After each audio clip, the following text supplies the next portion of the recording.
guys, so I'm just here to film a quick wrap up. Quick, because it's going to take hardly any time at all. But also, it's going to cover like all of autumn. I've been terrible, my reading has been all over the place. But I finally got a bit of time to film tonight. Because I'm procrastinating revision for my exam tomorrow. So I thought I'd just quickly show you what I've read in the past 3 months. So first off, I read The Winner's Kiss by Marie Rook. I would have been reading this the last time I did a wrap up. I would have been about halfway through. Right near the start of my reading slump. Pretty much. So I enjoyed this. I gave it, I think it was, my problem is, because I was all slumpy, I've taken ages to read every book. So I believe this was really good. I feel like it was really good. But my actual experience reading it was kind of shit. So, it's hard to equate. So this is the third book in a series, the Winner's Trilogy. They're technically a political fantasy, but there's no magical elements, really. I think a few come into this book. They're really minor. And could pretty much be played off as, hardly fantasy at all. And these are political novels, and they're all great. I loved the first two. This one, I think I would have loved if I had read it not on a slump. So I'm definitely keen, once I'm not slumpy, which I currently still am, I can't get out of it. But once I'm not slumpy, I hope to reread this at some point, and hopefully enjoy it more than I did. The plot line itself was great. I feel like it just dragged, which was purely because it took me 3 weeks to read it, or 2 weeks at least. So hopefully I can fix that by not being in a slump. So yes, I think I ended up giving this 4.5 stars. Probably could have been a 5 stars in my normal rating system if I was not in a slump. So yeah, good book. Definitely recommend. I'll try and stop talking about the slump from now on, except just beware, progress through all of this. So I also read This Autumn Lady of Midnight by Cassandra Clare. This is one of the few books that I didn't slump through. Possibly because I forced myself to read this very quickly, not because of its own ability to impress me. I gave this a 4 out of 5 because this is obviously the first book in a new series by Cassandra Clare that ties into the Shadowhunter world. And although I really enjoyed it, I find the first books, except for City of Bones, which I did like. I liked City of Bones a lot. Other than that one, the first Infernal Devices and this one just are a little bit, too setting the scene for me. I'm definitely confident this will get better with the rest of the books in the trilogy.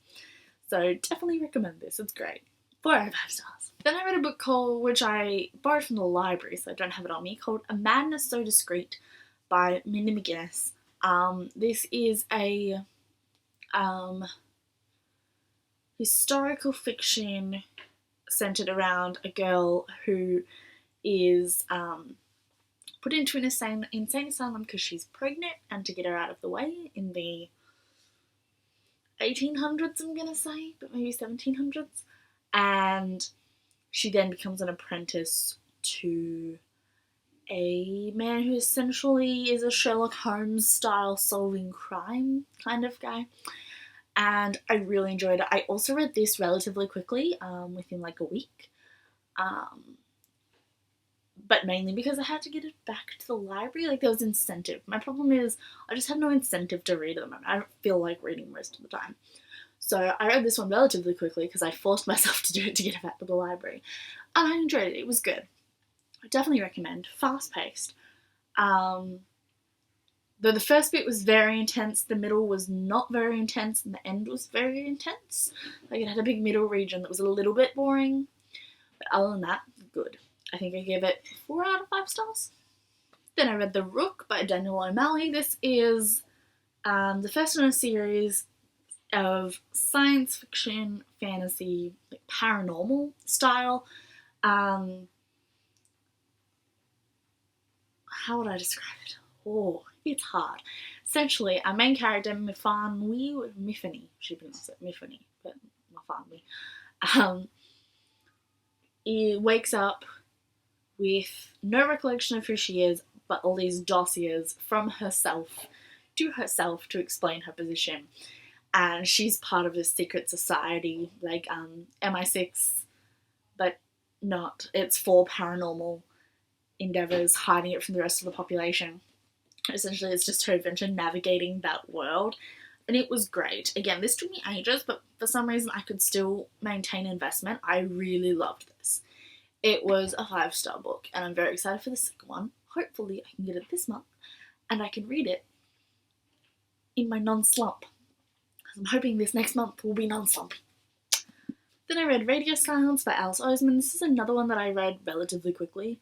It tends to be like really long, relatively quick, really long, relatively quick. But I just can't keep up the momentum. Oh, sorry. This video will be me explaining, like complaining about my slump the whole time. I'm sorry. This is the new book by Alice Oseman, who's a young author about my age in England. I loved this book. Her books are just gorgeous. They follow high school level kids navigating real life world problems, classic, contemporary.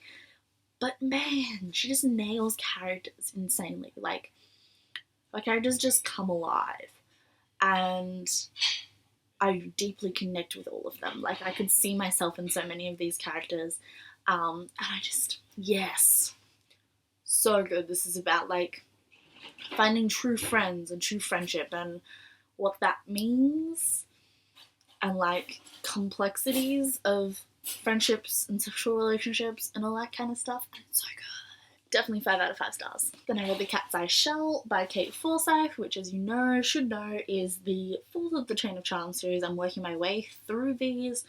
Again, good. They're just good. They're middle grade, fun, quick. I was looking for something to, like, get me back on the bandwagon of reading, and I read this relatively quickly. But then I fell straight back off again. Like, it's not going well. I gave this probably 4 stars. Good. Just not, like, amazing. They're just good. And then I read The Revolution of Ivy by Amy Engel, which is the sequel and, like, second part of the duology to the Book of Ivy. This is, like, this just disappointed. No, it didn't disappoint me. I mean, it did. I knew it was trashy. The first one's trashy. It's a 3-star book. It just is. It's not unenjoyable. It's just got nothing extra. No wow factor. But I read this so slowly, which certainly didn't help. Yeah, it would have taken me like 2 weeks to read this, like, tiny book. It's tiny. I could normally have read this in a day. It took me like 2 weeks. Yeah. So, and the action was so disjointed. I didn't feel the same drive as was in the first one, even though it wasn't too big in the first one either. So not a disappointment per se, just not a great book. Give me a second. And yeah, okay. So these are the books that I read in the past season, which is terrible. Like, this is less than I normally read in a month. But yeah, so I gotta go now. I'm busy. Got stuff to do. Hopefully I can film a few more videos tonight, but I will see you soon with a haul and a TBR hopefully. So look out for that.